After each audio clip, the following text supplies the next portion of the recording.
Bracha. Ça fait plaisir de vous retrouver pour un sujet tellement important, urgent, et auquel surtout tous les parents sont généralement confrontés. Quand je dis tous les parents, c'est vraiment tous les parents, quelquefois avec un enfant, quelquefois avec plusieurs enfants. Il s'agit de la crise d'adolescence. Maintenant, quand on va parler de crise d'adolescence, on va parler et essayer de faire une distinction entre deux choses. Entre l'adolescence et la crise de l'adolescence. Pas toute adolescence, avec tout ce qui est contenu dans l'adolescence, s'appelle une crise d'adolescence. Il y a l'adolescence, qui est une période pas facile, ni pour le jeune, ni pour les parents. Et il y a ce qui s'appelle la crise d'adolescence. C'est quel âge à peu près de qui on est en train de parler là? On est en train de parler des jeunes, à partir de l'âge de 12 ans d'une façon générale, 12-13 ans, parfois 14 ans, parfois 15 ans. Et il y a des jeunes aussi, on a constaté, qui font des crises d'adolescence, même à l'âge de 20 ans, 25 ans. Donc c'est un concept qui existe. Maintenant, il faut savoir une chose, c'est que c'est quoi exactement la crise d'adolescence? Avant de comprendre d'abord d'où ça provient, et ça va être très très important de savoir d'où ça provient, il faut déjà savoir c'est quoi la crise d'adolescence. La crise d'adolescence, c'est un jeune qui jusqu'à présent était un très bon élève, qui avait de très bonnes notes, qui réussissait dans tout, qui était super obéissant, sage comme une image. Il ne bougeait pas le petit doigt avant de demander la permission à son père et à sa mère. Et il faisait tout comme il fallait. C'était un admirateur de son père, une admiratrice de sa mère, ou plutôt plus précisément une admiratrice de son père ou un admirateur de sa mère, c'est plutôt comme ça que ça va en général. Et d'un coup, le jeune homme, la jeune fille, il commence à complètement, j'allais dire péter un câble, ça veut dire à complètement dérailler. D'un coup, ils se sentent être les plus grands du monde.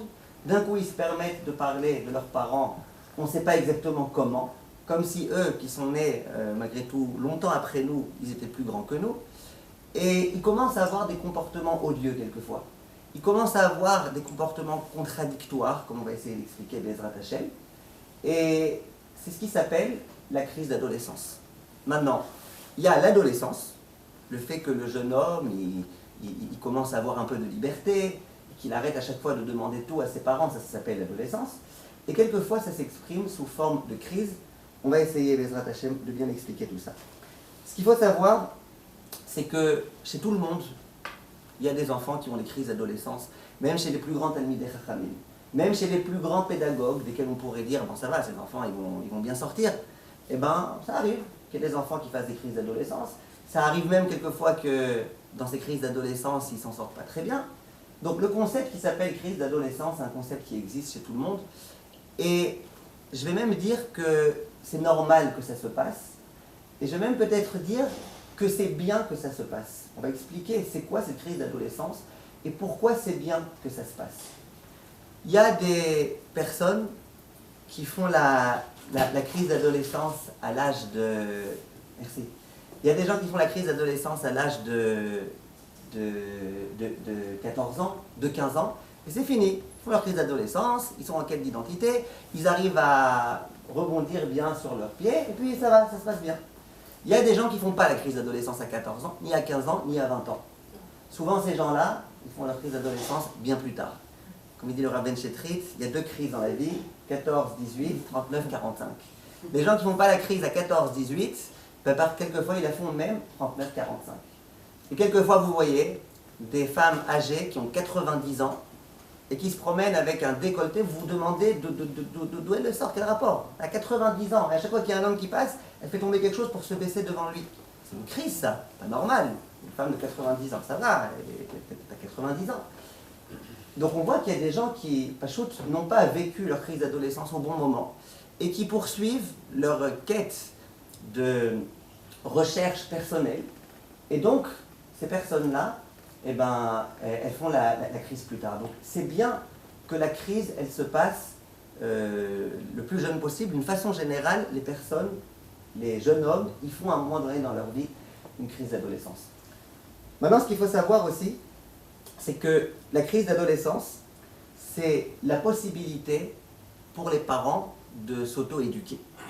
Que les parents ils soient gentils avec les enfants, poutsi-moutsi, quand ils ont 2 ans, 3 ans, 4 ans, ça va. C'est pas la peine d'être un grand héros pour réussir à gérer des enfants de cet âge-là. Mais au moment de l'adolescence, c'est là que ça devient très difficile d'être parent. Et quand on nous parle de tsar, Gidoul Banim, combien c'est dur d'éduquer les enfants, souvent c'est à ce moment-là que ça se mesure, c'est à ce moment-là qu'on voit exactement est-ce qu'on est capable soi-même de gérer nos enfants, d'accepter la différence, d'accepter quelquefois l'insolence de nos enfants qui sont déjà des adultes. Et si les parents à ce moment-là, ils ne supportent pas, alors là, dans la même maison, il y a la crise du 14-18, il y a la crise du 39-45, la maison, ça devient un cimetière chez Mirafek. Donc c'est important que les parents ils soient bien construits, qu'ils soient bien prêts à cette crise-là des jeunes hommes. Un petit point important, aussi en guise d'introduction, il y a beaucoup de gens, surtout aujourd'hui, qui, Baruch Hashem, veulent faire leur aliyah. Et quand je dis la aliyah, évidemment, je fais allusion à la aliyah en Israël, et je fais allusion à tout type de grandes transformations, changer d'école, changer de cadre, changer de pays, des très grands changements dans la vie. Il faut savoir, une fois quelqu'un m'a dit, moi j'ai du mal avec mon jeune, est-ce que tu me conseilles de faire la aliyah? Est-ce que ça résoudra les problèmes? Je lui dis, avec ton jeune, si tu fais la aliyah, bois aliyah, c'est pas aliyah que tu vas avoir, c'est Hashem Yerachem. Un jour, on raconte qu'il y a un homme qui a fait sa aliyah, et au bout de quelques mois, il rencontre un ami. L'ami, il habitait toujours en France. Alors le français, il dit à son ami qui était en Israël, il dit, ça va, tu vas bien? Il dit, ouais, ça va à peu près, bon, tu sais, c'est pas toujours facile, mais ça va. Alors il lui dit, comment ça marche l'ivrite? Il dit, l'ivrite, ça va. Je sais déjà dire shalom, je sais déjà dire slicha, je sais déjà dire toda. Ah, c'est déjà pas mal, hein? C'est des mots urgents. Après il dit, ah d'accord, très bien. Après il dit, dis-moi, comment ça va tes enfants? Il dit, ah, ça va à peu près, machin. Il dit, et eux, ça va, ils connaissent bien l'hébreu. Il dit, ah, eux, l'hébreu, ouais, c'est très bien. Ils savent tout dire sauf slicha, shalom et toda. D'accord? Donc, c'est pas toujours la bonne chose quand les enfants, ils sont eux-mêmes pas très bien dans leur peau, quand ils savent pas très bien qui ils sont exactement, quand ils sont en train de se rechercher eux-mêmes, c'est pas toujours bien de faire des grands changements dans la vie. Il vaut mieux, en général, faire la aliyah soit quand ils sont encore petits, soit attendre que cette phase-là passe pour essayer de leur faire ce genre de changement. On va, Bezrat Hashem, donc essayer d'expliquer maintenant en quoi ça consiste exactement cette crise d'adolescence. Si on veut se servir juste d'un exemple, ça peut arriver quelquefois, Chas v'Shalom, qu'une personne ait un accident cérébral par exemple, ou quoi. Hashem Yerachem, cette personne-là, elle est à l'hôpital. Et les médecins disent, écoute, pour l'instant, il est malade, pour l'instant, il a perdu complètement la connaissance. Maintenant, regarde, quand il va se réveiller, la façon dont il va se réveiller, eh ben, ça sera à peu près sa situation. Après, on pourra faire un peu de rééducation et tout. Mais ce qu'il a perdu là, pendant ces quelques jours, jusqu'à ce qu'il se réveille, ce qu'il aura perdu, ça sera perdu. C'est comme ça en général qu'on prie très fort pour que Bezrat Hashem, lorsque la personne elle se réveille en pouvant continuer à marcher, à bouger, à manger, à réfléchir, etc. La période de l'adolescence, c'est un petit peu comme ça. Ça veut dire, c'est un moment dans lequel on ne peut plus gérer, dans lequel l'enfant, il va essayer de se chercher, il va aller dans toutes les directions, il va tout tenter. Et puis à un moment donné, Bezrat Hashem, la crise elle va bien se terminer, il va retomber. Maintenant, le but, c'est pas que pendant cette crise-là, il ne fasse pas trop de bêtises, il fera des bêtises. Il fera des bêtises de la même façon que nous, on a le droit de faire des bêtises quand on avait son âge, lui, il aura le droit de faire des bêtises. Ce qui va être important, c'est qu'il retombe bien. Donc, quand il y a des crises d'adolescence, on essaiera, Bezrat Hashem, si on a un peu de temps à la fin, d'essayer d'expliquer comment on essaye d'éviter que les crises elles soient trop grandes avant, comment on essaye d'éviter de prévenir les crises d'adolescence. Mais disons qu'il y a déjà eu une crise d'adolescence, l'enfant maintenant il ne veut plus rien écouter, il ne veut plus rien entendre, il va dans tous les sens, il fait ce qu'il veut. Et bien, ce qu'il faut essayer maintenant de viser, c'est de ne pas trop l'embêter à ce moment-là, de faire en sorte qu'il retombe sur ses pieds au bon moment, qu'il ne retombe pas sur la tête. Alors, on va essayer maintenant d'expliquer, Bezrat Hashem, c'est quoi la crise d'adolescence. Quand j'étais à l'école, j'avais des enseignants qui adoraient dire une phrase qui m'agaçait. Ils disaient, quand vous comprenez bien l'énoncé, vous avez déjà la moitié du problème résolu. Moi, ça m'énervait beaucoup, parce que je comprenais toujours très bien l'énoncé, et malheureusement, j'arrivais pas à répondre. Une fois, j'ai rendu une copie blanche, on m'a mis 0. J'ai dit, pourquoi vous me mettez 0? Mais qu'est-ce que tu veux, t'as rendu une copie blanche? J'ai dit, mais non, mettez-moi 50, mettez-moi 50 sur 100. Vous m'avez dit que quand on comprend bien l'énoncé, c'est la moitié. Donc j'ai bien compris l'énoncé. Bref, ça n'a pas marché. Aujourd'hui, on va essayer de dire cette idée-là. Quand on comprend bien ce qui se passe dans la tête de l'adolescent, Comment ça se fait que l'adolescent, il fait ce qu'il fait? Quand on comprend bien tout ça, eh ben on aura déjà la moitié de la solution, Bezrat Hashem. Alors venez, Bezrat Hashem, maintenant, après toutes ces introductions-là, on se lance dans l'aventure. Qu'est-ce que la crise d'adolescence? Pourquoi l'enfant, à un moment donné, il fait une crise d'adolescence? C'est quoi ce malaise-là qu'il ressent? Qu'est-ce qui se passe? Alors, il y a beaucoup d'encre qui a été versée à ce sujet, beaucoup de conférences qui ont été données. Au fur et à mesure des années, il y a eu des thèses qui ont été dites et qui ont été balayées. Mais au jour d'aujourd'hui, ce que les grands pédagogues disent, c'est un point très simple. Le jeune, au moment de l'adolescence, il quitte un monde pour aller rejoindre un autre monde. Il quitte le monde de l'enfance pour rejoindre le monde de l'adulte. Et ce passage-là, il est très déstabilisant. Le jeune, jusqu'à présent, c'était un petit gamin. D'un coup, il grandit. D'un coup, il devient très grand de taille. Un très grand de taille, on a l'impression que c'est un adulte. On a l'impression que c'est un adulte, mais c'est encore un enfant. Maintenant, ça déstabilise tout le monde, ça déstabilise les parents. Parce que les parents, à un moment donné, ils vont lui dire « Voilà, il est un grand garçon, ça y est, machin ». Souvent, quand tu as besoin de déplacer un meuble lourd, ben, tu ne demandes pas au père de famille, tu demandes au jeune de 14 ans qui est 3 fois plus fort que son père. Et donc, tu lui dis bien à ton fils, tu vois, tu es un grand. Et d'autre part, 2 minutes après, tu lui dis « Ouais, t'es un petit gamin, t'es un petit machin, avec tes trucs complètement débiles et ridicules ». Et souvent, c'est comme ça que ça se passe. Cet aspect-là, déjà, de la taille, c'est quelque chose de très déstabilisant. Pas plus tard que la semaine dernière, j'étais avec mon fils dans un Beth Knesset dans lequel on ne me connaissait pas ni moi ni lui. Ils ont demandé à mon fils « Comment tu t'appelles ?» Il dit « Cohen Arazi ». Ils m'ont demandé à moi « Comment tu t'appelles ?» Je dis « Cohen Arazi ». Alors il me dit à moi « Dis-moi, t'es son frère ou t'es son fils ?» Je lui dis « Ni l'un ni l'autre, t'as pas une autre combinaison peut-être possible, un peu moins vexante. » Et donc vous comprenez, quand quelqu'un, il est 2 fois plus grand que moi, maintenant moi je viens le voir, et je lui dis, attention, hein, la prochaine fois que tu fais ça, tu vas voir ce que je vais te faire. Mon fils il se baisse, il me dit, qu'est-ce que tu dis papa? Qu'est-ce que tu dis? Hein, tu refais ça, je te donne une claque. Papa, tu veux que je te donne un escabeau pour me donner la claque ou un échafaudage? D'accord? Ça veut dire qu'à un moment donné, l'enfant il se perd. Parce que l'enfant, il ne sait plus exactement qui il est. Dans l'aspect aussi intellectuel, c'est très souvent le cas. Baruch Hashem, on envoie nos enfants dans des Talmud et Torah, dans des écoles souvent qui ont un très haut niveau. Nous, on n'a pas toujours forcément le niveau. Nos enfants, ils sont très sages, ils connaissent plein de fois beaucoup plus de choses que nous. Ils sont parfois plus religieux que nous dans certains domaines. Et dans beaucoup de domaines, ils sont plus fut que nous. Prenez un exemple très simple. Vous achetez un nouvel appareil, une nouvelle caméra, un nouveau téléphone. Alors allez, regardez d'abord qu'est-ce qu'il faut enlever, comment on ouvre. Le temps que vous sachiez comment on fait pour appuyer sur le bouton on, l'enfant, il sait déjà tout faire, comment mettre des téléphones, comment mettre le réveil matin, comment ceci, application, truc, etc. C'est vrai ou pas? Donc l'enfant, il est fut. Et nous, on est comme ça, là, complètement... Donc d'une part, l'enfant, il est grand, il se sent important. Il sent qu'il dépasse même quelquefois ses parents. Et il essaye de s'asseoir à la table avec les grands. Il essaye d'être dans la cour des grands. Et d'autre part, lui-même intérieurement, il sent que il aime bien jouer, il aime bien lire des bandes dessinées. La fille là, qui a 17 ans, elle a langui un peu ses poupées Barbie. Alors elle aime bien poupée Barbie, et la poupée qui pleure, et la poupée qui boit le biberon, et la poupée qui machin. Et elle-même, elle a du mal. Elle sent qu'elle va aller dans un monde malgré tout un petit peu menaçant, parce que le monde du travail, le monde des adultes, c'est un monde pas facile. Et c'est à ce moment-là, c'est ce qui se passe dans le fort intérieur d'un adolescent. L'adolescent, il ne sait pas très bien où il en est, et donc, il est déjà très déstabilisé.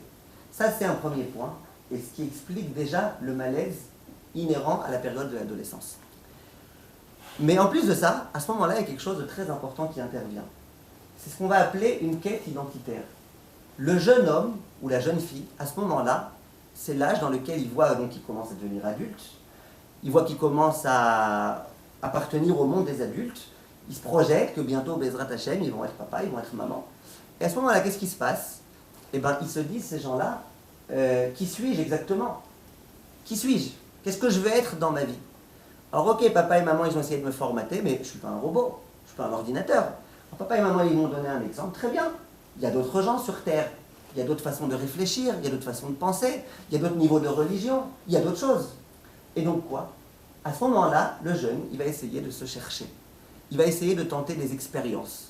Il va se demander qui je suis vraiment. Et ça, c'est quelque chose qui est très très important pour lui. Parce que sinon, on voulait que nos enfants ce soient des copies de nous, c'est dommage. On est différents, on a un visage différent, on a parfois un caractère différent. C'est vrai qu'on a aussi des points communs, mais on est différents. Je ne vois pas pourquoi le rêve d'un parent, ça devrait être que son fils, il lui ressemble totalement. Mon fils, c'est quelqu'un d'autre. L'essentiel, c'est qu'il aille dans le bon chemin, qu'il serve à Kadosh Baruch Hu. Et voilà. Donc ça, c'est le point dans lequel l'enfant se retrouve. Et à ce moment-là, déjà, il a beaucoup de mal. Il est complètement perturbé. Et il essaye tout type de choses. Ça, c'est tous les adolescents. Tous les adolescents, ils sont en quête identitaire. Tous les adolescents, ils veulent se forger une personnalité. Tous les adolescents, ils veulent montrer qui ils sont. Tous les adolescents, c'est comme ça. Maintenant, la seule chose, ça va être quoi? La seule chose, ça va être de savoir, est-ce que c'est juste une petite quête identitaire ou est-ce que ça devient bien pire? Lorsque ça devient déjà une crise, à ce moment-là, on va remarquer un certain nombre de points. C'est-à-dire que si vous avez un doute, si un jeune, il est en crise d'adolescence ou pas, c'est pas la peine de lui demander, dis-moi, Motek, t'es en crise d'adolescence, pas la peine, ça ne marchera pas. C'est quoi la solution? La solution, c'est de savoir, on va maintenant parler de certains points, c'est les points qui ont été remarqués, le point commun de tous les jeunes qui sont en crise d'adolescence. Il y a tout d'abord de très très profondes contradictions.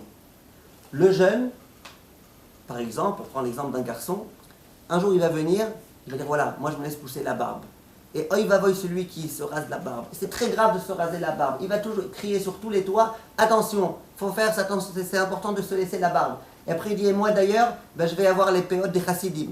Et puis il va te dire aussi, tous les jours, moi je me regarde dans la glace pour voir qu'elle est bien poussée ma barbe. Je cherche des engrais, ça ne marche pas. Il va chercher, il va te dire, voilà la barbe, la barbe, la barbe, la barbe. 3 jours après, le même gamin, il vient, il est tout rasé, puis qu'est-ce qui se passe? Tu dis, ouais, j'en ai marre de la barbe, ça fait intégriste, ça fait trop ceci, ça fait trop cela. D'ailleurs, moi, j'ai trouvé quelqu'un qui fait des opérations laser pour être sûr que plus jamais ma barbe, elle reviendra. Bon, tu vois pas que tu es dans les extrêmes là. Il y a 3 jours, tu m'as dit que tu voulais la barbe et qu'il va voir celui qui ne met pas la barbe. Mais en toi, d'un coup, tu es comme ça. C'est quoi l'idée? Pourquoi très souvent, et c'est pas une exagération, c'est vraiment souvent.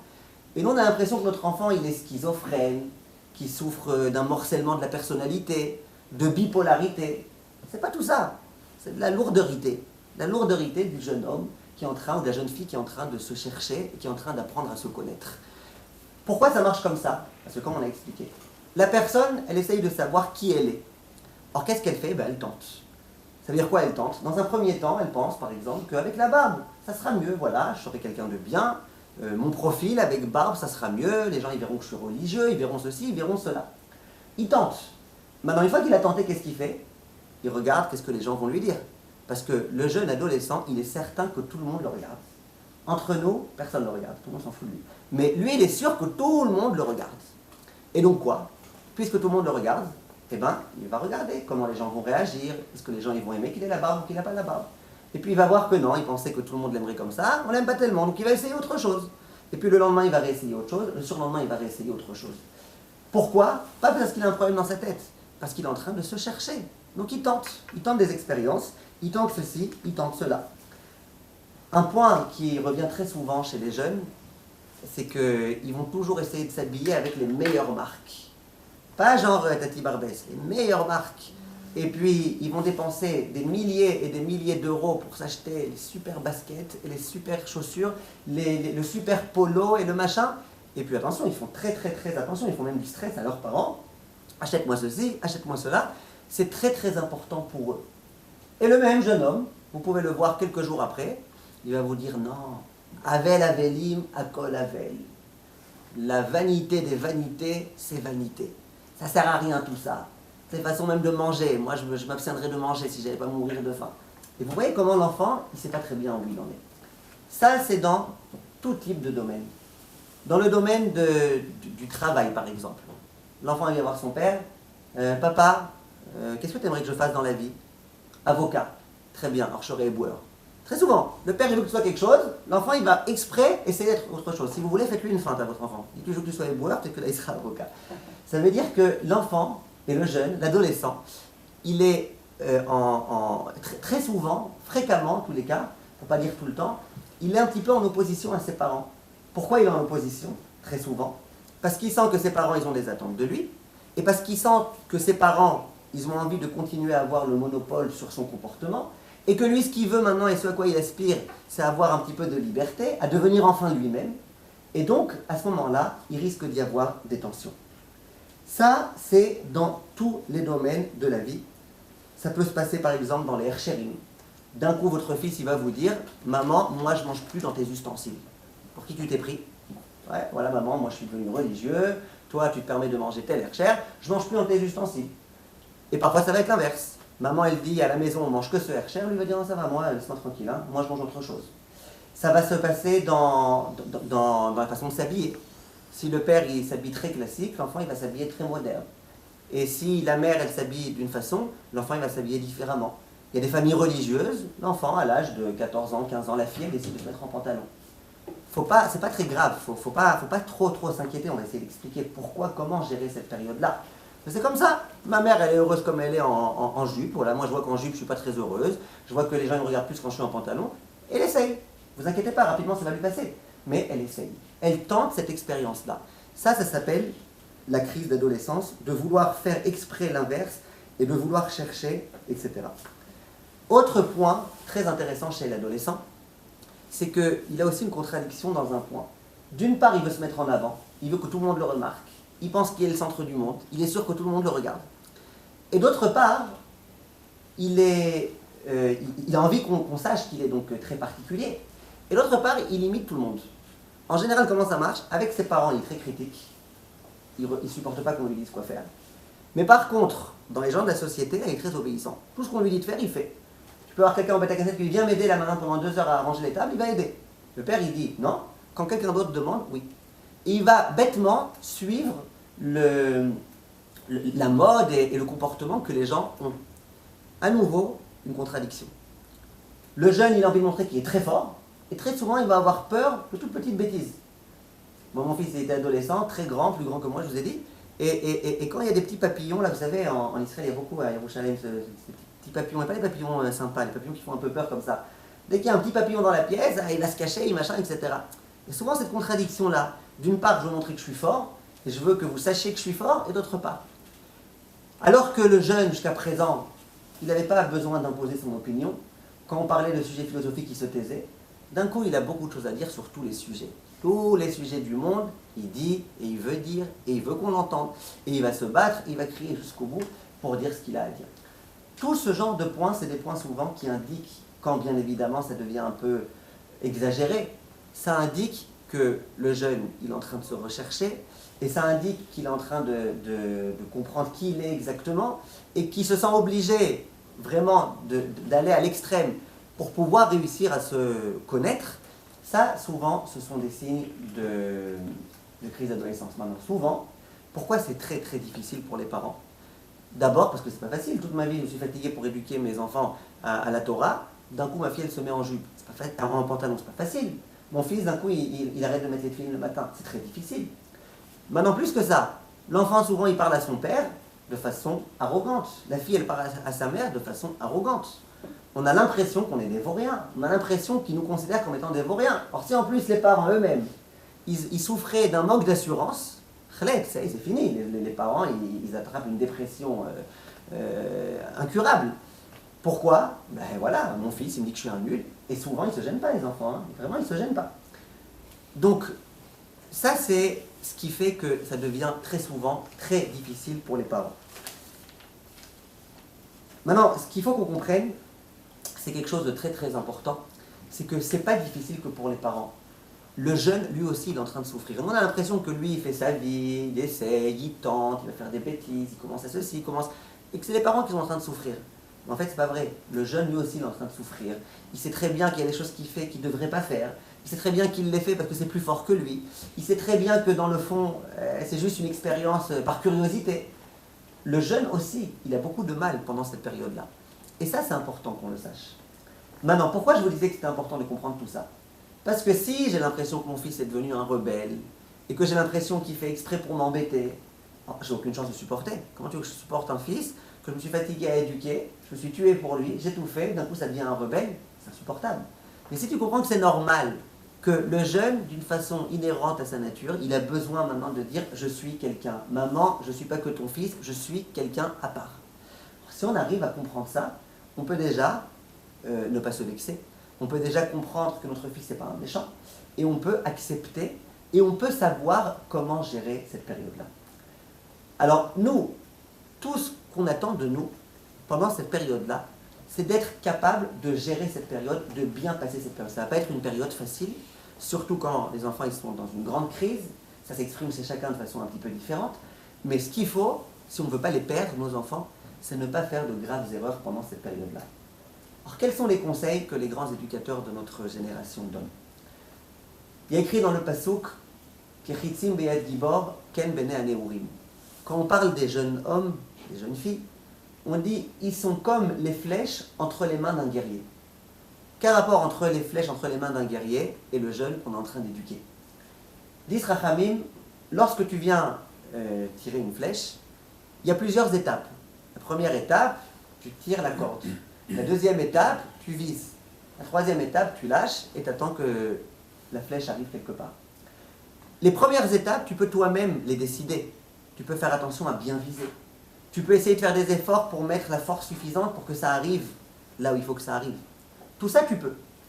Maintenant, une fois que la flèche est déjà partie, imaginez quelqu'un, il a lâché la flèche et il s'aperçoit après avoir lâché la flèche qu'il y a sa belle-mère juste en face. Sa belle-mère, il s'en fout, mais sa femme, elle va le tuer si ça arrive sur sa belle-mère. Est-ce qu'il a maintenant une façon de s'en sortir? Plus aucune façon. Il peut peut-être dire à sa belle-mère de bouger, mais il ne peut rien faire d'autre. Il pourra peut-être la prochaine fois faire attention quand il tire une autre flèche, que ce n'est pas son beau-père en face. Mais il n'a aucune autre façon sinon de s'en sortir. Pourquoi il n'a aucune autre façon? Ça y est, la flèche, elle est en l'air. Lorsque les enfants sont jeunes, il y a des possibilités de leur donner l'amour de la Torah et de leur apprendre les valeurs, de les mettre dans des institutions dans lesquelles on leur apprend avec amour la Torah, etc. Tout ça, c'est faisable. On donne une direction. Il n'y a aucune garantie. On peut donner la meilleure direction. L'enfant, il peut, après, suivre son chemin. Chacun a un libre arbitre, de la même façon que nous, on a notre libre arbitre, notre enfant aussi, il a son libre arbitre. Donc, nous, on fait notre ishtadlut. On essaye de faire notre possible pour inculquer à notre enfant les valeurs de la Torah. On donne une direction, on donne de l'intensité, on donne beaucoup de force, on donne le meilleur de nous-mêmes. Une fois que l'enfant arrive à l'âge de Néourim, ça y est, maintenant il est en l'air. Il est en l'air, il est déjà maintenant, il a déjà été envoyé. Tu peux essayer de parler gentiment, tu peux essayer de lui dire quelque chose, comme on peut toujours essayer de parler à une flèche. La flèche, quand elle est déjà en marche, tu peux essayer de lui parler. On va essayer, Bezrat Hashem, de parler, on va expliquer un petit peu ça. Mais qu'on comprenne, la flèche est déjà plus entre nos mains. Qu'on comprenne, ça serait dommage, lorsque notre enfant il a l'âge de 17 ans, de se battre avec lui, d'essayer de faire un bras de fer avec lui. Il n'est plus entre nos mains. Comment on dit un jeune homme en hébreu? Bachour. C'est quoi un bachour? Ça vient du terme livror. C'est quoi livror? Livror, c'est choisir. Le jeune homme, le bachour, il a le libre arbitre. Il peut maintenant faire ses choix. Et qu'on le veuille ou non, c'est comme ça. Souvent, et ça je vous dis, il y a très souvent des jeunes filles qui viennent me voir et qui me disent, voilà, ma mère, machin, j'aimerais me marier avec un tel, mon père il veut pas, ma mère, machin. Et très souvent, quand je vois que vraiment les parents, ils ne laissent pas la fille s'exprimer, ils ne laissent pas la fille parler, ils ne laissent pas la fille choisir, je leur dis, vous êtes la première de la famille? Très souvent, ils me disent oui. Pourquoi? En général, la première, ben, on ne sait pas. On ne sait pas que le petit bébé deviendra grand. On a du mal à accepter. Toujours papa, maman, je peux ceci, je peux cela. Ah, d'un coup, voilà, ils deviennent autonomes. Après, au bout du deuxième, du troisième, du quatrième, on sait déjà que ça existe, ça. Et donc, on a déjà lâché un petit peu la prise. Mais les parents, ils ont du mal, surtout avec le premier enfant. Il y a un âge dans lequel c'est fini. Maintenant, tu ne peux plus forcer, tu ne peux plus obliger. Maintenant, tu peux essayer de faire autre chose. Donc ça, c'est le premier point à savoir. Une fois, il y a un père qui vient me voir et il me dit, ma fille, machin, elle ne m'obéit pas et elle ne m'écoute pas et je lui dis de ne pas sortir de la maison et elle sort quand même, elle me fait des ceci, elle me fait cela. J'écoute, je comprends, je fais preuve de compassion, machin. Au bout d'un moment, je lui dis, mais quel âge a votre fille? Il me dit 39 ans. Je dis, ah d'accord, 39 ans, je la comprends. Laisse-la sortir sans avoir besoin de te demander la permission et laisse-la passer un coup de fil. Vous comprenez ce que je veux dire? Ça veut dire qu'il y a un moment auquel il faut laisser l'enfant un petit peu se débrouiller, il faut laisser l'enfant réfléchir. Maintenant, quand la flèche, elle est en plein vol, il y a des gens qui vont dire, eh bien, je vais m'opposer à elle. Il y a des gens qui ont essayé de se mettre face à la flèche pour s'opposer à elle. c'est une expérience qu'ils ont vécue qu'une fois dans leur vie. Parce qu'après, c'était fini. Comme une fois quelqu'un qui arrive à la Tour Eiffel, il va tout en haut, tout en haut, tout en haut. Il s'adresse au gardien qui est en haut. Il dit, les gens ici, souvent ils sautent de la Tour Eiffel quand ils ont envie de se suicider. Il dit, oui, mais pas souvent. Ils se jettent une fois, c'est suffisant en général. D'accord, la personne qui voudrait s'opposer à la flèche, elle n'a aucune chance. Lorsque notre enfant il est dans cette situation-là, ce qu'on recommande, c'est ne sois pas contre lui. Ne lui montre pas que tu es contre lui, ça servira strictement à rien. Au contraire, va avec lui, va dans son sens, montre-lui que tu le comprends, montre-lui que tu es avec lui. Tu n'es pas obligé de dire que tu es d'accord avec lui. De toute façon, c'est très bien qu'il y a des choses dans lesquelles tu n'es pas d'accord. Quand ta fille elle se met en pantalon, tu ne vas pas lui dire que tu es d'accord et que tu es contente et que c'est comme ça qu'il faut faire. Non, tu ne lui diras pas ça. Mais est-ce que ça sert à quelque chose maintenant, alors qu'elle a 17 ans, et qu'elle sait très bien de toute façon ce qu'on pense, nous, du pantalon, et qu'elle a décidé de mettre un pantalon parce qu'elle a une enseignante qui l'a traumatisée? Est-ce que maintenant, ça sert à quelque chose de se battre avec elle et de lui dire tu mettras pas, tu mettras pas, tu mettras pas? Ça ne sert plus à rien. Plus à rien. Essayez de lui parler parfois de façon détournée un petit peu de tsniout.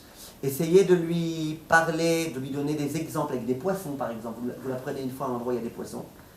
Et vous promenez comme ça, sympa, vous achetez une glace et tout. Et puis à un moment donné, vous lui dites, tu vois ici les poissons?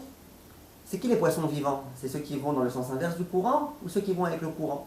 Quand tu ne parles pas d'elle, tu parles du poisson, elle est prête à parler. Et après tu lui dis, regarde ma fille, il ne faut pas toujours aller avec le courant. Parfois quand on est vraiment vivant, on va à contre-courant. C'est vrai que tu as des copines qui se mettent comme ci, c'est vrai. Ça c'est le genre de paroles qui peuvent marcher. Mais il faut être avec elle. Il faut lui dire comment ça va. Et si un jour elle vous dit, tu préfères quel pantalon, le bleu ou le jaune? Eh bien dites-lui, moi personnellement je préfère le jaune. Montrons qu'on est avec elle. Les jeunes garçons, pareil. Il y a un père, Haredi, qui aimerait beaucoup que son fils il aille à la yeshiva. Et le fils, lui, il en a marre, il fait sa crise d'adolescence, il veut exprès aller travailler. Pas travailler pour être un grand je sais pas quoi. Il va travailler, il va être caissier dans un supermarché alors qu'il a le niveau d'être le Gdolador. Le père, il a du mal. Maintenant, qu'est-ce qu'il va faire le père? Soit il s'oppose. S'il s'oppose, ça va être beaucoup, beaucoup plus compliqué que si jamais il est orem. Il dit à son fils, ça va, c'est bien au supermarché, ouais, c'est bon, t'es sûr que je reçois une bonne paye, ça va, ça. Il faut parler, il faut montrer à notre fils que je suis avec lui et que je le comprends. Lui montrer que je suis toujours avec lui, que je l'aime toujours, que le jour où il aura besoin de moi et de me demander des conseils, je serai toujours là. Et de cette façon-là, on évite les oppositions. C'est un peu comme un ressort. Tu appuies sur un ressort, plus tu appuies, plus après il va sauter et puis il va s'exciter. L'enfant, c'est un peu comme un ressort. Il faut faire attention à bien le ménager. Il faut faire attention à lui montrer qu'on est avec lui. Et il faut faire attention à ne pas trop s'opposer. Et ça, vous remarquerez, un problème qui aurait pu se résoudre en quelques mois, si on s'oppose, il se résout en quelques années. Moi, je me rappelle quand j'étais dans ma crise d'adolescence, je voulais absolument mettre une très belle mèche comme ça. Je regardais Hélène et les garçons, et vous connaissez un peu tout ça. Je voulais avoir la belle mèche là, vous connaissez la belle mèche? La belle mèche, j'avais des copains à l'école, ils mettaient du gel et de la laque et du machin et du truc. Moi aussi, je voulais être comme Nicolas, c'est normal. Alors je voulais faire ma mèche. Et mes parents, ils s'opposaient. Ne fais pas de mèche, pourquoi tu passes 3 quarts d'heure devant la glace, mais t'es pas une fille, mais t'es machin, mais t'es un truc, mais t'es... La moralité, pendant longtemps, je l'ai gardé ma mèche. Au jour d'aujourd'hui, Baruch Hashem, j'en ai plus. J'ai compris que ça sert à rien et que à quoi ça sert, à perdre de temps devant le miroir, et de toute façon. Maintenant, si les parents, ils s'opposent pas trop, les enfants d'eux-mêmes, ils vont tenter une expérience. Parce qu'ils pensaient qu'ils seraient plus heureux, la fille, elle pensait qu'elle serait plus heureuse si elle mettait des pantalons que des jupes. Au bout de 3 mois, de 4 mois, d'1 an, elle va s'apercevoir que c'est pas vrai. Elle va s'apercevoir que c'est pas du tout le cas. Et ben voilà, ça y est, elle va se remettre aux jupes, comme sa maman, comme on lui a toujours appris, comme son papa, il aurait dit à une fille. Et puis voilà. Mais si maintenant on fait un bras de fer, alors maintenant l'enfant déjà, il réfléchit plus. Parce que l'enfant, qu'est-ce qu'il se dit? Il se dit, moi j'ai dit, donc je dis. Donc maintenant il va essayer de se convaincre combien c'est important pour une fille de mettre des pantalons. Donc elle va essayer de se convaincre, elle va faire de ça toute une thèse. Une fois que c'est devenu une thèse, va lui casser sa thèse. C'est compliqué. Donc moins on s'oppose, plus on est zorem, plus on va dans le sens de l'enfant, à nouveau, pas en l'encourageant à faire le mal. Et ça serait la plus grave erreur et j'y arrive après. Mais en lui montrant, ok, j'accepte ton choix, c'est ton choix, tu fais ce que tu penses. Ça c'est quelque chose que les grands commentateurs disent, les grands pédagogues disent. Des fois, elle prend un pli, ce sera difficile de revenir. Pardon? Des fois, elle prend un pli, ça sera pas évident qu'il revienne. D'accord. C'est vrai que ce ne sera pas évident, mais c'est comme ça on ne peut rien faire, parce que si on s'oppose complètement, dans tous les cas, les jeunes à cet âge-là, ils feront ce qu'ils veulent. Dans tous les cas, ils feront ce qu'ils voudront. Alors, moi, on a tendance à dire, mais non, ils feront ce qu'ils voudront, alors on a tendance à dire, mais oppose-toi. Mais ce que les gens ils remarquent, les pédagogues, c'est que quand tu t'opposes trop, eh ben, l'enfant il s'enfuit, l'enfant il s'en va. Oui, mais il y a une autre solution au lieu Oui. d'accepter son billet à lui. Pourquoi que Par quoi? exemple, je reprends votre exemple, Ouais, il veut faire caissier. ouais. Alors, sachant que quand on fait caissier, en général, on est monotone, on gagne son argent, on prend un pli dans la vie, on a une façon maintenant de vivre pour sortir de cette façon-là. Hein. Par contre, si à ce moment-là où il voulait faire caissier, son père il le guide dans un autre chemin, pense comme si peut-être viens on essaye cela, viens on essaye ceci, viens on essaye cela, non pas à lui opposer caissier, je ne dis pas il faut lui dire non à ça, mais il faut lui présenter d'autres choix. Ça bien sûr. Il n'y aura pas un pli certain. Caissier, c'est fini pour lui, parce qu'il va avoir son argent, il va créer son indépendance de manière au total. C'est fini. Ouais, mais Mais d'autre si part, tu cherches- ça va l'embêter. si on Hein. cherche D'autre bien part, à quelques jours caissiers, vous savez, les caissiers, ils n'ont même pas le droit d'aller aux toilettes parce que les clients, ils se plaignent. Quoi. Mais quand c'est mon tour, vous allez aux toilettes, c'est difficile d'être caissier. Quand tu es caissier pendant des heures et dans un endroit où il y a des queues qui en finissent plus et que tu te reçois les... Non, je veux dire par là gagner de l'argent. Caissier, c'est Ouais. indépendant. Dès l'instant où il a son indépendance d'un point de vue financier, alors voilà, c'est oublié. Hein. Non, pas forcément. Qui match, je ne dis pas forcément. Je vous dis pas forcément parce que très souvent, le jeune, il va être un petit peu indépendant et puis il va retomber. Dans tous les cas, il va à un moment donné retomber. Il faut qu'il retombe bien. Quand on s'oppose à lui, déjà il met une croix sur son père, une croix sur sa mère, il dit de toutes les façons, ils ne me comprennent pas, et il va créer des anticorps à ses parents. Et après, on l'a perdu. Par contre, quand l'enfant, vous avez raison, je suis d'accord avec vous, on peut essayer de le guider. Ça, c'est ce que je vous dis. Il faut essayer d'avoir des discussions avec ses enfants. Il faut essayer de leur dire, voilà, peut-être que... Mais pas je suis contre toi. D'accord, je comprends que maintenant tu as du mal avec l'étude, que tu préfères faire autre chose, que tu veux gagner un peu d'argent. Mais peut-être que pour quelqu'un d'intelligent comme toi, il faudrait essayer autre chose. Peut-être que tu peux faire à mi-temps. Ça, on peut essayer, mais pas en essayant d'imposer. En venant, je t'aime, je veux ton bien, je veux t'aider. Tu fais ce que tu veux, dans tous les cas, la balle est dans ton camp. Tu fais ce que tu veux. De cette façon-là, ça peut marcher. J'ai parlé récemment avec l'un des grands pédagogues en Israël, qui s'appelle Rav Pliskin. C'est un pédagogue surtout de l'âge de l'Aïd Bagrout, de l'âge de l'adolescence. Et il écrit même dans des articles dans les journaux Haredim en Israël, etc. Et lui, entre autres, il croit beaucoup à ce que je suis en train de vous dire là. Et lui m'a raconté une histoire. Il m'a dit un jour, il y avait un jeune, donc de 17-18 ans, qui a voulu s'acheter un iPhone sans filtre. Maintenant, vous savez que iPhone sans filtre, surtout pour les adolescents, c'est très dangereux. Mais ça, c'est pas la peine de vous le dire, vous le savez. Et en Israël, dans le monde haredi, c'est hors de question d'avoir quelque chose comme ça. Donc quand le jeune il veut avoir un iPhone sans filtre, ça veut dire, voilà, papa, je suis plus haredi, et en tous les cas, je suis... Donc le jeune, il vient, donc c'est en Israël cette histoire-là, il vient voir son père, il dit, papa, tu me permets d'acheter un iPhone sans filtre? Le père lui dit, c'est quoi je te permets? Tu as 18 ans, tu es vacciné, tu es un adulte. C'est quoi je te permets? Moi, tu connais mon avis. Moi, je pense qu'il ne faut pas avoir, je pense que c'est pas bon. Mais toi, tu es quelqu'un d'intelligent, moi je te fais complètement confiance, je sais que tu es quelqu'un digne de confiance, je sais que tu sais prendre ta vie en main, je sais que ça y est, tu as 18 ans, tu réfléchis, tu sais réfléchir. Moi, le choix que tu fais, c'est ton choix, le choix que tu fais, moi je respecte. Comme ça, le père a dit. Le jeune, il est venu voir lui-même le Rav Pliskin, il lui a raconté cette histoire-là. Il dit, je vais te dire la vérité, moi j'ai acheté un iPhone, mais d'abord, premièrement, j'ai mis malgré tout un petit filtre, j'ai mis quelque chose, et ensuite, j'ai vraiment à chaque fois essayé de ne pas aller trop loin dans les bêtises que je pouvais faire. Pourquoi? Il dit, mon père il m'a montré combien il me faisait confiance. Il m'a dit, je peux te faire confiance, je me repose sur toi, je te donne ton indépendance, je crois en toi. Il dit, je ne pouvais pas maintenant, moi, aller faire des bêtises, des choses qui vont tellement à l'encontre de mon père, or que mon père, il me fait confiance. C'est-à-dire que le jeune, qu'est-ce qu'il voulait? Le jeune, il voulait pouvoir avoir un téléphone et que ce soit la responsabilité de son père. Papa, tu me permets?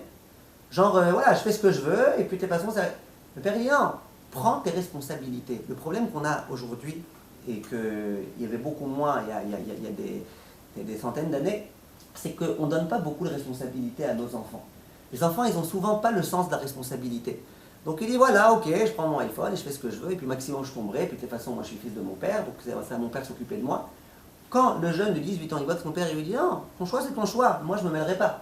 C'est ton choix à toi. Tu veux maintenant iPhone, prends iPhone. Maintenant, il est intelligent l'enfant. il sait que l'iPhone ça peut conduire à des choses, il sait qu'après il va arriver à l'âge des shidduchim, il va devoir forcément rencontrer des filles qui voudront quelqu'un qui veut un iPhone. Il réfléchit, le jeune. Un jeune de 18 ans, il commence un petit peu à savoir réfléchir. Quand tu dis aux jeunes, ça y est, c'est ta responsabilité à toi, débrouille-toi, pour tes shidduchim, tu te débrouilleras aussi, avec ton iPhone, fais ce que tu veux. Là, l'enfant, d'un coup, d'abord il se sent revalorisé, ensuite, d'un coup, il essaye d'éviter de faire des choses graves, parce qu'il sait que maintenant, il doit se mesurer à lui-même et il doit prendre ses responsabilités. Et ça, très très souvent, ça résout les problèmes. Il m'a raconté aussi ce même Rav Pliskin qu'une fois il était chez lui, et sa fille, elle est arrivée à la maison, elle avait acheté une espèce de chemise, et elle avait un doute si le col était suffisamment haut, si ça ne plaît pas par hasard un décolleté, etc.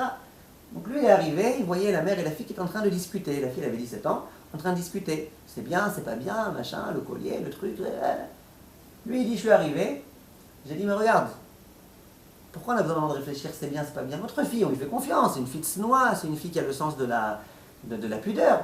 Elle, si elle pense que c'est bien, moi je lui fais complètement confiance, mais j'ai même pas besoin, moi, de réfléchir à ça m'intéresse même pas. Je sais, ma fille, ce qu'elle fait, ce que tu fais, ça sera bien. Il dit, le lendemain, quand elle est sortie avec cette chemise-là, elle a mis une épingle à nourrice pour faire en sorte que ce soit le plus sniout possible. Ça veut dire que quand on donne à nos enfants l'impression, je te fais confiance, tu fais tes choix, t'inquiète pas, je ne m'opposerai pas, je sais que tu es un adulte, je sais que maintenant tu dois voler de tes propres ailes, je sais que tu vas te débrouiller, et dans cette mesure-là, l'enfant d'un coup, il commence à comprendre que c'est un adulte, il commence à comprendre qu'on lui fait confiance, il est mesuré à lui-même, et surtout, et c'est ça le plus important, c'est qu'il n'a pas d'opposition. L'opposition à ce moment-là, c'est dommage. Parce que quand, dans 2-3 ans, ou dans 2-3 mois, après, il n'y a pas d'âge fixe, le jeune, il voudra retourner vers la religion, s'il s'est écarté de la religion, il voudra retrouver la lucidité, et c'est ses parents qui vont l'accueillir à bras grands ouverts. Ça dépend. Si les parents sans arrêt c'était la guerre avec lui, ils n'auront aucune envie. Et par principe, quelquefois, ils vont continuer à être pas religieux, bien qu'ils aimeraient bien redevenir religieux. Pourquoi? Pour dire, par principe, je ne serai pas comme mes parents.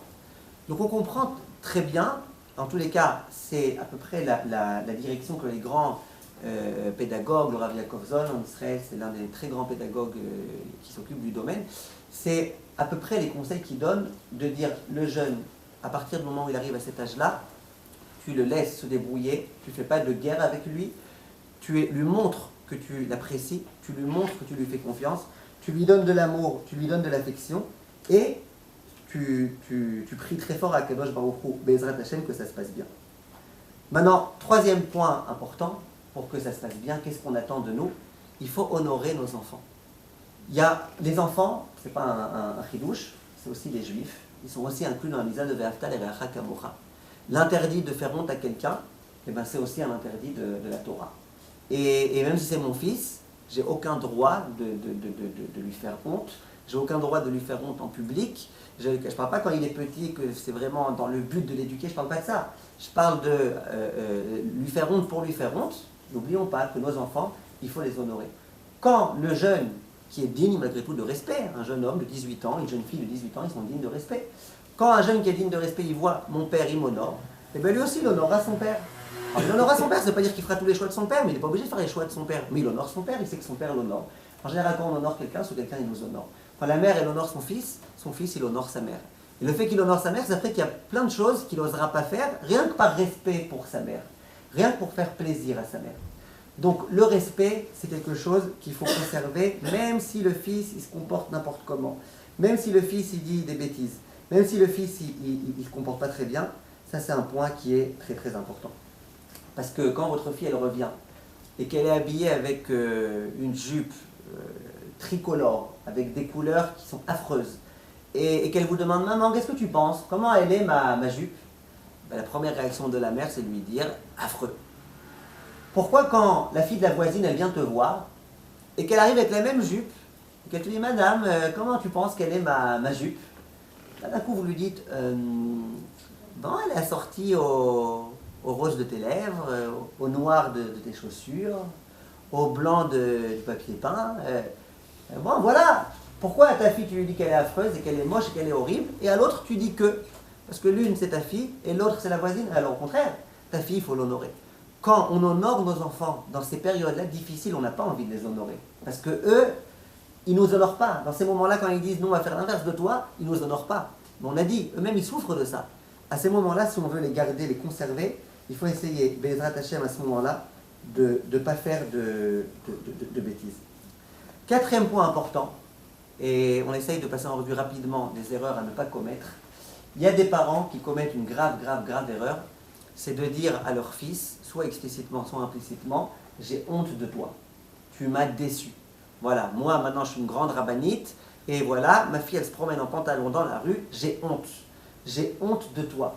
Il y en a qui vont être un peu plus sévères que ça, ils vont dire, voilà, moi j'ai déchiré mes vêtements, je suis au chef Shiva, là, voilà, pour moi ça y est, c'est la fin du monde. Tu m'as enterré, tu m'as tué, tu m'as je sais pas quoi. C'est très grave de faire ça, et à nouveau, ça aide à rien. Plus l'opposition avec le jeune va être importante, moins il y a de chances qu'il revienne vers nous, moins il y a de chances qu'il revienne vers la facilité, plus il y a de chances que par principe il essaye d'aller faire les 400 coups. Donc tout ce genre de phrases, il ne faut pas les dire. Et je vais être un peu plus précis. Pourquoi les parents ils ont beaucoup de mal avec la crise d'adolescence? Parce qu'ils ont l'impression qu'ils sont en train d'échouer. C'est-à-dire que si mon fils il fait des grandes bêtises, c'est que moi j'ai échoué. Et ça, c'est une grave erreur. Pourquoi c'est une grave erreur? Parce qu'il faut qu'on comprenne, nos enfants, c'est les enfants d'Akadosh Baruch Hu. C'est-à-dire qu'ils n'ont pas qu'un père, ils ont un autre père qui est beaucoup plus grand. Akadosh Baruch Hu, il s'occupe d'eux. Nous, ce n'est pas nos enfants, comme il est écrit dans la Gemara, c'est un gage qui nous a été confié. Et nous, on doit essayer de faire le maximum. On doit prier beaucoup pour eux. On doit leur donner beaucoup d'amour, beaucoup d'affection. Attention, parce que souvent les jeunes adolescents, ils refusent l'affection. Quand la maman elle vient pour les enlacer, maman, je suis un adulte. Quand la maman elle vient pour les embrasser, maman, je suis un adulte. Quand papa il vient, bah, tous les jours on va s'embrasser. Et le Rav Yakovson il dit que sache une chose, plus ton fils il refuse, plus ça veut dire qu'il a besoin de ça. Plus il refuse les marques d'affection, plus il en a besoin. Alors comment on fait? Alors il faut lui montrer l'affection, mais il ne veut pas. Pourquoi il ne veut pas? Parce qu'il a l'impression que c'est un petit peu de la faiblesse. Il a l'impression que je suis encore un bébé, j'ai encore besoin que maman me fasse des bisous, qu'elle me montre de l'affection, genre je suis encore dépendant de ma maman. Mais plus il s'oppose radicalement à ça, plus ça veut dire qu'il a besoin. Il faut trouver tout type de stratagème. L'un des stratagèmes, et je le dis rapidement, bien qu'on pourrait raconter beaucoup d'histoires à ce sujet, c'est lorsque l'enfant, le jeune, il va dormir. Au moment où il est allongé dans son lit, en général, quand le corps il est allongé, déjà, l'enfant il parle. Et il discute. Et des choses que tu n'as jamais entendues toute ta vie, il peut maintenant d'un coup commencer à les dire et à les raconter. Au moment où il va s'endormir, d'une façon générale, il est plus disponible à parler. Il est prêt à ce que tu lui fasses un petit bisou, à ce que tu lui caresses un peu les cheveux. S'il n'est pas d'accord, que tu l'embrasses, tu peux quand même affectueusement comme ça lui donner une petite tape, lui faire quelque chose comme ça. Quand il est en train de dormir, il ne va pas s'opposer, tu peux lui faire un bisou, il ne va pas s'opposer. Quand il est en train de dormir, fais-lui un bisou, dis-lui je t'aime. Et ça a une très grande influence, un très grand impact. Il y a beaucoup d'expériences qui ont été faites avec des jeunes. Ça attendrit beaucoup le jeune. Souvent les jeunes qui refusent, c'est parce qu'ils ont eu des problèmes dans leur vie, ils ont des blocages. Ça, c'est des choses qui peuvent beaucoup les attendrir. Donc, lorsque les parents ils voient que leur enfant il commence à déraper, ben les parents tout de suite ils disent ah ça veut dire qu'on est des mauvais éducateurs, ah ça veut dire qu'on a mal fait, ah ça veut dire que... En fait c'est pas vrai. Les parents ça peut être des très bons éducateurs. Ils ont fait tout comme ils devaient. Et la preuve c'est qu'ils ont 10 enfants, il y en a 9 qui sont sortis à merveille. Il y en a un qui a choisi son chemin, qui est peut-être aussi une merveille, peut-être c'était le tipoun qui devait faire dans ce monde-ci. Et les parents ils se préoccupent, ils disent pourquoi je l'ai mal éduqué. Il faut qu'on sache, il faut qu'on apprenne dans notre vie à lâcher un petit peu les rênes et à remettre les choses entre les mains de Kadosh Baruch Hu. Mon fils, moi, je suis chargé de lui donner le meilleur de moi-même. Après, il fait sa vie. Donc, si maintenant mon fils il décide de faire quelque chose, si ma fille elle décide de mal s'habiller, mon fils il met plus la kippa, ok, qu'est-ce que tu veux que je fasse? Maintenant, toute ma vie, je vais devoir m'attrister. Pourquoi je dois m'attrister? C'est sa vie, il fait son choix. Moi, je fais mon choix. Le voisin, il fait son choix. Mon fils, il fait son choix. Alors, c'est mon fils, je l'aime, ça me fait de la peine, d'accord. Mais lâche un peu la prise, laisse un petit peu à Kadosh Baruch Hu aussi se mêler de l'histoire. Oui. Je voulais juste dire que des fois, c'est vrai que le problème, c'est par rapport aux autres. De quoi? Parce que si son enfant il dévie, je veux dire, il y a tous les gens qu'on connaît qui... Je vous ai dit, il ne faut pas avoir honte. Et c'est un peu gênant pour les parents. Alors je vous ai dit, ça c'est la pression sociale, il ne faut pas faire attention à ça. Parce que si on réfléchit honnêtement, de vous à moi, c'est une honte qu'il y a un enfant qui décide maintenant de ne pas mettre la kippa. Pourquoi c'est une honte? Parce que vous pensez que c'est vous qui avez mal éduqué, mais c'est pas vrai. On sait très bien que même un enfant très bien éduqué, au bout d'un moment, il devient un adulte, il fait ses choix. Vous voyez bien que les gens ils font leur choix. Les gens dans la vie ils font leur choix. Donc pourquoi si les gens ils font leur choix, mon fils il ne pourrait pas faire son choix? Mais mon fils aussi il fait son choix. Alors il a décidé de faire différemment que moi, ça ne veut pas dire que je ne l'ai pas bien éduqué. Alors, il y a des fois où effectivement on éduque mal nos enfants. Si quelqu'un, par exemple, à chaque fois qu'il amène son fils au Beth Knesset, il lui crie dessus et lui machin, et puis... Alors c'est vrai, ça c'est des erreurs à ne pas faire, c'est pas le sujet du cours d'aujourd'hui. Il y a des choses qu'on aurait pu faire qui auraient pu éviter quelques problèmes, mais pas forcément. Parfois il y a des très grands éducateurs qui, tous les cours qu'ils donnent, et que tous les conseils qu'ils donnent, et que toute l'expérience qu'ils ont, ils l'investissent dans leur enfant. Et leur enfant, il ne tourne pas bien. Maintenant je vous répète, dans la plupart des cas, quand les enfants ont bien été éduqués, quand les valeurs elles ont bien été transmises, elles ont bien été inculquées, d'une façon générale, et ça, vous le remarquerez autour de vous, d'une façon générale, rapidement, ça peut être au bout d'un an, ou de 2 ans, ou de 3 ans, mais rapidement, le jeune, il retrouve un petit peu, il revient vers ses parents. D'une façon générale, ce n'est pas du 100%, mais d'après les statistiques de gens qui s'y connaissent, 90%, 95% des cas. Quand le jeune a bien été éduqué, qu'il est juste en train maintenant de faire sa petite crise, là, il est en train d'essayer de chercher, de voir où est-ce qu'il va trouver son bonheur, rapidement, il va comprendre qu'il n'y a rien de mieux que le chemin qui a été tracé par ses parents. Mais, quelquefois, eh ben, c'est pas le cas. Mais ça ne veut pas dire que moi, je suis un mauvais éducateur. Maintenant, si je montre à mon fils que j'ai honte de lui, alors à nouveau, ça veut dire que je t'aime pas tel que tu es. Ça veut dire que c'est un problème. Oui? Le phénomène d'entraînement, quand les petits veulent faire comme les grands. Ouais. Oh, très bien. Alors ça, effectivement, ça peut être un problème. Qu'est-ce qui se passe si le grand, il risque d'être un mauvais exemple? Très bien. Alors ça, déjà, j'arrive à ça tout de suite. Donc là, on a essayé rapidement de donner, d'abord d'expliquer c'est quoi l'adolescence, pourquoi l'adolescent il a ce comportement-là. On a essayé d'expliquer ce qui se passe dans son intérieur. On a essayé d'expliquer aussi, quand la crise d'adolescence est déjà là, comment on fait pour essayer de gérer de la façon la meilleure, comment faire pour que finalement, ils reviennent, Bezrat Hashem, sains et saufs, sans avoir trop de séquelles. Si les séquelles, c'est ne pas être comme nous, il en aura des séquelles. Et c'est normal, il n'est pas obligé d'être comme nous, il ne doit pas être comme nous. Il est différent de nous, il ne doit pas être comme nous. Un rave qui aimerait que son élève il soit comme lui, c'est une erreur. Le Rav Volbe, j'ai entendu explicitement, il disait ça. L'élève, il ne doit pas être comme son rave, l'élève, il doit être différent de son rave. Alors bien sûr qu'il apprend de son rave, donc il aura beaucoup de points communs avec son rave, mais il n'y a aucune mitzvah de ressembler à 100% à son rave. Mon rave, il a ses qualités, moi j'ai mes qualités. Il a ses défauts, moi j'ai mes défauts. Il a son appréhension de la Torah, j'ai la mienne. Donc, mais le problème, c'est que souvent, ça va très loin. Souvent, les enfants, ils font beaucoup de bêtises. Donc, ce qu'il faut absolument faire, c'est essayer de faire en sorte qu'ils ne s'opposent pas trop, qu'ils ne fassent pas de ces quêtes identitaires des thèses. Parce que s'il fait de ces quêtes identitaires des thèses, c'est un problème. Plus je le laisse faire sa tchouk-tchouka à lui-même, plus je le laisse se débrouiller, plus je lui dis je te fais confiance, plus il y a de chances qu'il puisse en sortir. Bon, pour reprendre le cas du caissier, c'est évident que si les parents, par exemple, tant qu'il était Bachour Yeshiva, ils lui payaient tout, ils lui achetaient ses vêtements, ils lui payaient tout, et que maintenant, d'un coup, le jeune, il travaille, eh ben, c'est évident que si maintenant le jeune, il travaille, il y a des choses qu'il va devoir payer de lui-même, et c'est un peu normal. Vous comprenez ce que je veux dire? Donc après, c'est sûr qu'il va y avoir des comportements à avoir pour justement lui montrer, maintenant tu es indépendant, sois indépendant, à la maison je t'accepte, sois indépendant. Maintenant on arrive à votre question, et on arrive à quelque chose d'urgent à connaître. Il y a des parents qui attendent avec impatience l'âge de la crise d'adolescence de leurs enfants. Il y a des parents qui sont comme ça. Vous savez, le premier bébé qui est né, on sort la maman surtout, elle sort le carnet de santé. Alors elle dit, alors à 2 mois, il est censé sourire. Ok, il sourit ou il sourit pas? Ouais, ça s'appelle un sourire, ça t'es sûr? Bon, d'accord. À je sais pas quel âge, il est censé avoir des dents. Ouais, il n'a pas de dents, peut-être qu'il n'aura jamais de dents de sa vie. Ah non, d'accord, bon. Après, à tel âge, machin. À tel âge, le vaccin. À tel âge, il entend? Ouais, il entend. C'est sûr qu'il entend, comment tu sais? Ouais, d'accord. Et tout, on fait selon le mode d'emploi. En général, après le 8e enfant déjà, qu'ils n'entendent pas, qu'ils ne courent pas, qu'ils me laissent tranquille, qu'ils me foutent la paix, on jette le machin. Mais le premier enfant, c'est souvent comme ça que ça se passe. Maintenant, les parents aussi, on leur a dit qu'à 12, 13, 14, 15 ans, ils sont censés avoir une crise d'adolescence. Quelquefois, ils attendent. Alors, c'est quand? Alors, dès qu'ils disent à son fils, tu peux jeter la poubelle, le fils, il dit d'accord, papa, 15 shekels. Déjà, on comprend que, voilà, ça y est, il désobéit, il ne veut pas, crise d'adolescence. Il ne faut pas s'empresser de donner des termes gravissimes et maladifs à des simples désobéissances de la part des enfants. Il ne faut pas s'empresser à faire ça. D'abord, il y a des enfants qui n'ont pas de crise d'adolescence.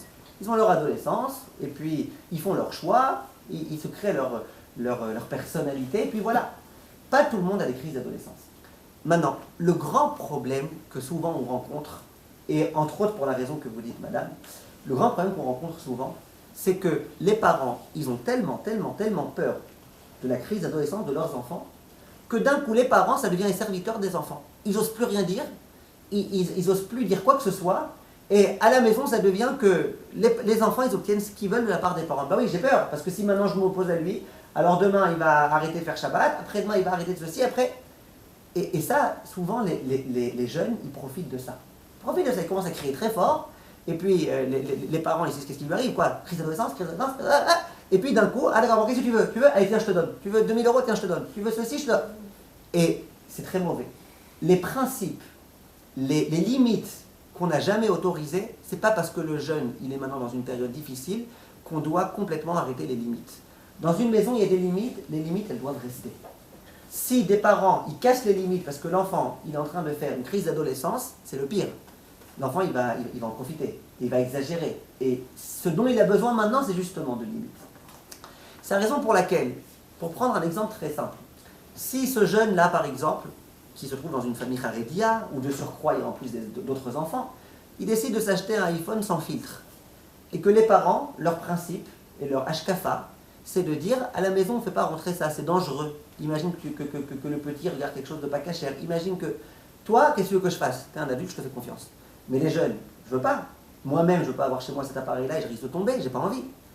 Alors, qu'est-ce que je fais? Ben, j'ai mes principes. Mes principes, c'est chez moi, on ne fait pas rentrer ces choses-là. Donc toi, tu veux avoir, je te fais confiance que tu fais ce qu'il faut, que tu fais que des mitzvot avec, que tu ne fais pas de avérote, tu fais ce que tu veux, je te fais confiance, tu es livré à toi-même. Moi, j'aurais pas fait ce choix-là, je pense que c'est une bêtise, toi, tu fais ce que tu veux. Mais à la maison, il n'y a pas ça. Et si je m'aperçois qu'il y a ça à la maison, je dois lui dire explicitement, à la maison, il n'y a pas ça. Pareil pour le fait de rentrer. Si elle répond, je fais ce que je veux. Ben, vous dites, non, tu ne fais pas ce que tu veux, vous lui dites, c'est de la chutzpah, hein? Il dit oui. Non, vous lui dites, ici c'est ma maison, ici c'est ma maison à moi. Il dit oui, on dit quoi, tu sors? Oui, vous dites, il n'y a pas le choix, non, vous êtes obligé de lui dire, vous êtes obligé de lui dire. Non, Là, c'est la maison. mais Oui, non, en général, c'est pas vous qui allez dire vous sortez. En général, lui, il va dire c'est comme ça, je sors. Voilà, je vais aller chez mon copain. Va chez mon copain. Ah non, il dit pas ça, il a pas voulu le dire. Ok, alors dites-lui. Moi, j'ai mes principes chez moi à la maison. À la maison, j'accepte pas qu'on rentre quelque chose qui est problématique. C'est le principe. Si t'es pas content, eh ben, tu peux partir. Tu as le choix. Maintenant, on lui montre bien, je te veux à la maison, je veux que tu sois là. Maintenant, si vraiment on voit qu'il est prêt à le cacher et qu'il n'a vraiment pas où le mettre, etc., on peut quelquefois essayer un peu d'être mythe pas cher, ça veut dire d'aller un peu dans son sens, d'essayer de créer quelque chose de commun. Mais les principes doivent être des principes. Mon fils, ma fille par exemple, j'aimerais que le soir elle soit à la maison à minuit. Minuit ça va, c'est correct. J'aimerais qu'elle soit à minuit. Parce qu'après, sinon on ne peut pas fermer la porte à clé, et parce que sinon, elle, quand elle rentre, elle oublie de fermer la porte, je ne sais pas. J'ai fixé qu'à la maison, il fallait à minuit. Maintenant, elle revient à 1h du matin. Et bien, une fois que je lui ai clairement dit, écoute, ici, il faut être rentré à minuit, je lui dis pas, il faut être à 8h du soir, c'est quand même une fille de 17 ans. Hein. Mais si vous lui dites ça, maintenant vous avez fixé, et bien votre fille est censée être là avant minuit. Alors, si une fois elle arrive après minuit, le lendemain, vous allez la voir, vous lui dites, ce que tu fais, c'est pas bécédaire. D'arriver après minuit, alors qu'on a dit que l'arrivée à la maison c'est minuit, c'est pas bien, c'est pas normal. Alors vous la regardez droit dans les yeux et vous lui dites, avec sérieux, sans vous énerver, ce que tu as fait, c'est pas normal, j'espère que ça se réitérera plus. Droit dans les yeux, pendant 1 minute, vous la regardez droit dans les yeux, ce que tu as fait, c'est pas normal, ici il y a des principes, ne refais plus ça, je te fais confiance que tu referas plus ça. Si elle le refait une deuxième fois, en général ça marche. En général, tu lui dis ça 2 fois, 3 fois, il comprend que tu rigoles pas, que c'est important, tu le prends dans un coin, pas au moment même. En général, il comprend, il a compris la règle. Ça veut dire que c'est pas parce qu'il me menace avec ses crises d'adolescence et je vais partir et je vais aller là-bas et je vais aller dormir dans le KGB avec les rats et les cafards. C'est pas parce qu'il me dit ça que moi je dois commencer à dire non, surtout, non, mais je suis prêt. Non, l'enfant, il ne faut pas qu'il sente qu'on est en train de lui courir après. Il faut qu'il sente, à la maison, c'est notre maison à nous, on fait nous nos règles, on a des principes et on tient à nos principes et on ne permettra pas de faire tout et n'importe quoi. Maintenant, il a des petits-enfants qui peuvent prendre exemple, des petits frères qui vont prendre exemple sur lui, ben, ça c'est Rachmé Shamayim. Ça veut dire que très souvent, moi je connais des familles dans lesquelles le grand, il a complètement abandonné le chemin. Je connais une famille où il est devenu carrément un picoros, exprès, il fait de la provocation et tout. Tous ses frères et sœurs, au Hachem, ils continuent à suivre le bon chemin. Ça veut dire que ce n'est pas forcément un exemple qu'on a envie de suivre. Quand on a des parents, et qu'on aime ses parents, et qu'on pense que les parents ils ont un bon chemin, on voit un frère qui fait machin, qui galère, qui se lève l'après-midi à 3h d'après-midi tellement qu'il est déprimé, que machin. Vous voyez ce que je veux dire? C'est pas toujours un bon exemple. Maintenant, c'est vrai que peut-être qu'il lui donnera un mauvais exemple, c'est aussi vrai que les voisins peuvent donner un mauvais exemple, et c'est vrai qu'ils peuvent voir le mauvais exemple n'importe où. Il faut prier à Kadosh Baruch pour faire en sorte que les plus jeunes ne prennent pas exemple de lui dans les choses négatives. On peut aussi parler aux jeunes. On peut dire aux jeunes, regardez, en ce moment le grand il est en train de passer une période difficile, il est en train de se chercher. On peut parler, ça dépend, s'il a 1 an, le bébé ne lui parlait pas à 1 an. Mais un jeune de 10 ans, de 11 ans, peut lui parler, lui dire, regarde, il a des qualités, apprends les qualités de lui, les défauts ne les apprends pas. Ça c'est quelque chose qui est important. Qu'est-ce qu'on gagne quand on fait ça? On ne rentre pas dans des disputes. On ne va pas maintenant commencer à négocier. Tu rentres à minuit, non, pourquoi, non, machin, non. Ici c'est le principe. On rentre à minuit. Ici, on ne fait pas rentrer de iPhone sans filtre. C'est le principe. Maintenant, l'enfant, il respecte, parce que l'enfant, il sait très bien que dans tous les endroits du monde, il y a des règles. À l'école, il y a des règles. Dans les lieux de travail, il y a des règles. Dans les synagogues, il y a des règles. Partout, il y a des règles. L'enfant, il sait très bien. Il accepte les règles. Simplement, il ne faut pas que tu commences à dire j'ai quelque chose contre toi. J'ai rien contre toi. Toi, tu fais ce que tu veux. Mais à la maison, j'ai mes règles. J'ai le droit d'être quand même le maître de maison. J'ai le droit d'imposer mes règles. Ici, c'est la règle. Qu'est-ce que tu as gagné? Tu n'as pas fait de bras de fer avec lui. Tu n'as pas commencé à négocier avec lui, tu n'as pas commencé à créer une discussion. Ouais, qu'est-ce que je pense, qu'est-ce que tu penses, est-ce que machin, papa t'es trop ceci, papa t'es trop cela. Il n'y a pas de discussion, c'est le principe. Dans ces points-là, dans lesquels on pense que nous, ça nous dérange, nous, on a le droit de bien vivre. Mon fils, il vient à 1h du matin, il met la musique à tue-tête, je peux lui dire, à la maison, tu fais pas ça. C'est mon droit de lui dire ça, de la même façon que si un invité faisait ça, j'aurais le droit de lui dire ça. Pardon? Et si le jeune n'est pas d'accord avec ce que vous dites en fait, il va dans sa chambre et s'enferme. Il reste des heures et des heures dans sa chambre enfermé. Ah. Ok, alors qu'il reste, et puis quand il sortira, vous lui direz, tu fais plus ça, parce que ici tu es à la maison, et ici il y a des règles. Vous voyez ce que je veux dire? Et si par exemple, il vous appelle de l'extérieur, enfin votre fille vous appelle, normalement c'était minuit, et puis je vais 1h du matin en disant voilà, j'ai un problème, machin, j'arrive pas à rentrer. Enfin, d'accord, alors dans tout il y a des cas de force majeure, on ne doit pas être idiot, on doit oui, comprendre. mais bon, je veux dire, si ça se répète, il y a de force. Il faut lui parler, il faut à nouveau lui parler, lui dire regarde, on a des règles, moi ça me dérange que. Mais à nouveau, pas pour des raisons de religion, pas pour des raisons que c'est dangereux pour une fille d'être à minuit. Ça y est, elle a 17 ans, elle est capable de réfléchir d'elle-même que c'est dangereux.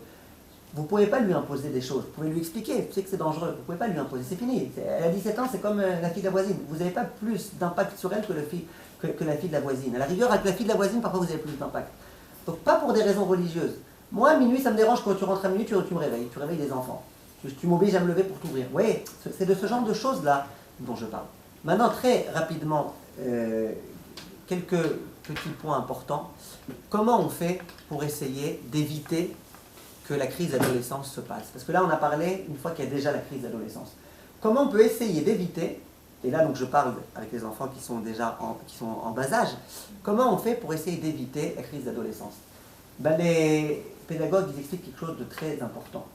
Ils disent d'où ça provient la crise d'adolescence, on a expliqué. Quand l'enfant il passe du monde enfant au monde adulte, du monde gâté au monde de responsabilité, eh ben, ils ont beaucoup de mal. Ils sont adultes dans leur corps, ils sont adultes dans leur séchel, et leur régachote, leurs sentiments, c'est encore les sentiments d'enfant. Je suis encore un petit enfant, j'ai besoin d'être supporté, j'ai besoin d'être. Comment on fait pour faire en sorte qu'il y ait beaucoup moins de risques de crise grave d'adolescence? C'est en donnant le sens des responsabilités à nos jeunes lorsqu'ils sont jeunes. Que nos jeunes ils soient déjà des petits adultes. Alors les parents, ils sont très très protecteurs.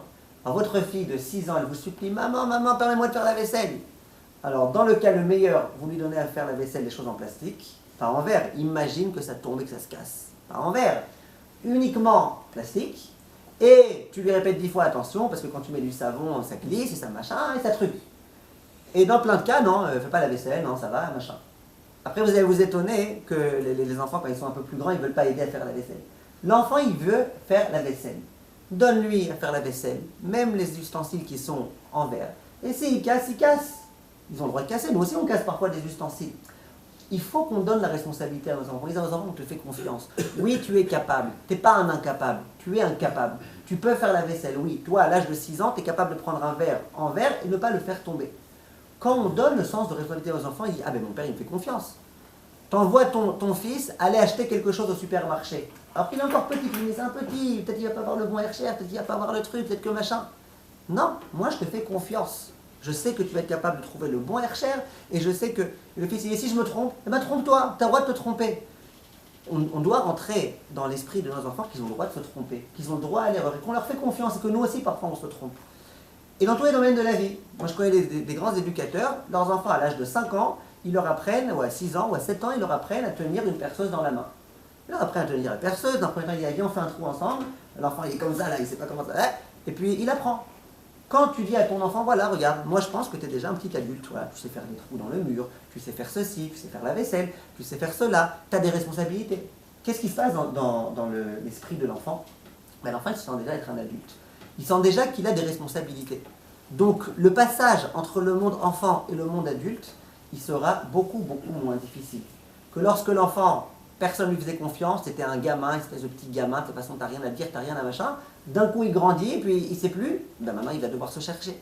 S'il est habitué à avoir le sens des responsabilités, il est habitué de plus en plus tendre âge que quand tu dis quelque chose, c'est intelligent, c'est réfléchi, je vais tenir compte de ce que tu as dit, eh ben, je lui permets de se forger une personnalité déjà en tant que petit gamin. Et donc, il n'a plus besoin après de chercher son identité, sa particularité, parce que nos enfants, on veut tous qu'ils soient pareils. Tous pareils, tous machin, ta. Non, quand ils sont petits, lui, tu as remarqué qu'il a le sens du piano, ben tu lui apprends à faire du piano. Lui, tu as remarqué qu'il a le sens de machin, tu lui apprends. Donc, chacun a déjà sa particularité, chacun a déjà le sens des responsabilités. Souvent, ça permet d'éviter que plus tard, il y ait des graves crises d'adolescence, puisqu'ils ont tenu compte de ça. Ce qui est aussi important pour éviter les problèmes, c'est que les parents, je sais que pour beaucoup de parents c'est très difficile, ils n'imposent pas à leurs enfants de faire par exemple tel et tel métier. Quand on impose, toi depuis l'âge où l'enfant il a 1 an, tu seras un grand rabbin. Toi tu seras un musicien. Il y a des enfants qui ne sont pas faits pour être musiciens, des enfants qui ne sont pas faits pour être rabbins, des enfants qui ne sont pas faits pour être ceci ou cela. Maintenant quand sans arrêt tu dis à ton enfant, soit t'es ça, soit t'es un nul, soit t'es ça, soit t'es un nul. Ben, l'enfant, au bout d'un moment, il se sent mal dans sa peau. Quand il se sent mal dans sa peau, il va chercher ailleurs. Bon, c'est très difficile de savoir pourquoi je sens mal dans ma peau. Oui, mais c'est pas sûr ça. On voit bien qu'il y a eu beaucoup de médecins qui sont devenus médecins parce que leur maman tunisienne voulait qu'ils deviennent médecins. Beaucoup de gens qui sont devenus médecins parce que leur maman le voulait. Ouais. Bon, ben alors... Ça existe. Ouais, donc tu sois, tu le sois, tu le deviendras. On voit des cas comme ça. D'accord, il y a des cas. Il y a des cas, mais il y a des cas aussi. C'est pas sûr. Ouais, Ouais. c'est pas Il y a sûr. même beaucoup de cas comme ça. Souvent, les médecins sont des fils de médecins ou avocats. Ouais, non. Il y a beaucoup de cas. Non, que le fils de médecin, il veut être médecin parce que son père est médecin et qu'il aime son père et qu'il voit que son père il réussit et qu'il voit que son père il est machin, ça bien sûr. Si je répète, très souvent les enfants ils imitent le modèle de leurs parents et quand le père il est rabbin, le fils il veut aussi être rabbin, ça, bien sûr vous avez raison, je suis d'accord avec vous.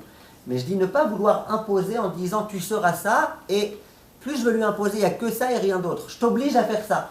Plus à nouveau, plus l'enfant, et il peut ne pas être bien dans sa peau. Et quand il n'est pas bien dans sa peau, il peut chercher autre chose. Je ne dis pas qu'on n'a pas le droit de proposer, je ne dis pas qu'on n'a pas le droit de conseiller, de recommander. Mais je dis de vouloir imposer, on arrive toujours au même point. De vouloir imposer à l'enfant de faire quelque chose et pas autre chose, et de lui montrer que c'est comme ça que ça fonctionne, et bien ça peut être un problème. Donc en résumé et en conclusion, il faut savoir tout d'abord que ça prend du temps. Ça prend du temps, quelquefois ça prend beaucoup de temps jusqu'à ce que le jeune il redevienne entre guillemets normal. Ça prend beaucoup de temps. Un jour il y a un papy citron qui a réuni ses enfants et ses petits-enfants et ses derrière-petits-enfants. Et il leur a dit, vous savez c'est quoi le secret de la longévité? C'est de ne pas être pressé. D'accord? Quand on est trop pressé, eh ben, ça ne peut pas fonctionner. Il faut beaucoup de patience. Il faut beaucoup de tfilote. Il faut montrer à son enfant tel que tu es, je t'aime. Quand un jour l'enfant il s'en va parce qu'il n'a pas été d'accord d'accepter nos conditions à la maison, il ne faut pas lui dire bah, tu ne reviendras plus, c'est fini. Non, le jour où tu veux, tu viens, tu es notre fils, on t'aime, on t'apprécie, on te veut. Simplement, il y a des choses qu'on ne peut pas autoriser dans notre maison, on ne veut pas. Ça me dérange à moi dans ma vie. Et quand on fonctionne de cette façon-là, et qu'on essaye de ne pas trop s'opposer à nos enfants, à un âge où on ne peut plus s'opposer, les jeunes, bien sûr qu'il faut s'opposer. Quand un enfant de 5 ans il veut faire quelque chose, bien sûr qu'on doit dire non, et qu'on doit s'en tenir au non, et qu'on doit l'éduquer, et qu'on doit lui dire.